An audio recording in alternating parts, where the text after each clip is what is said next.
কোটা নিয়ে হাইকোর্টের রায় আপাতত বহাল রেখে আপিল বিভাগের দেয়া রায়ে ফুঁসছে শিক্ষার্থীরা। বিক্ষুব্ধ শিক্ষার্থীরা বৃহস্পতিবার ঢাকা বিশ্ববিদ্যালয়ের কেন্দ্রীয় গ্রন্থাগারের সামনে থেকে বিক্ষোভ মিছিল নিয়ে টিএসসি হয়ে শাহবাগে মোড়ে অবস্থান নেয়। এ সময় আন্দোলনকারীরা কোটা বিরোধী নানা স্লোগান দেন।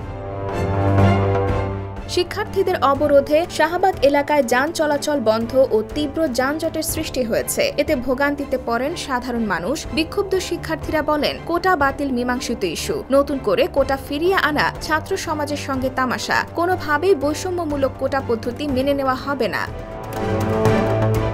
এর আগে কোটা বাতিলের আন্দোলনে যেতে চাইলে ঢাকা বিশ্ববিদ্যালয়ের কয়েকটি হলে শিক্ষার্থীদের বাধা দেওয়া হয়। পরে শিক্ষার্থীরা বাধা উপেক্ষা করে বের হয়ে পড়েন। এ সময় শত শত শিক্ষার্থী হল থেকে বিক্ষোভ মিছিল শুরু করেন। বিক্ষুব্ধ শিক্ষার্থী শাহবাগে গিয়ে মূল আন্দোলনে যোগ দেন।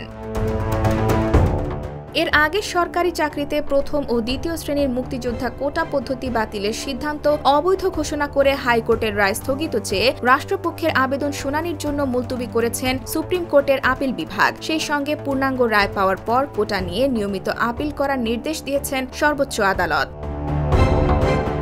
এই সংক্রান্ত বিষয়ে শুনানি নিয়ে বৃহস্পতিবার প্রধান বিচারপতি ওবায়দুল হাসানের নেতৃত্বাধীন আপিল বিভাগের নিয়মিত ও পূর্ণাঙ্গ বেঞ্চ এই আদেশ দেন। পরে চলমান কোটা আন্দোলনের প্রেক্ষিতে প্রধান বিচারপতি বলেন, রাজপথে আন্দোলন করে কি সুপ্রিম কোর্টের রায় পরিবর্তন করা যায়?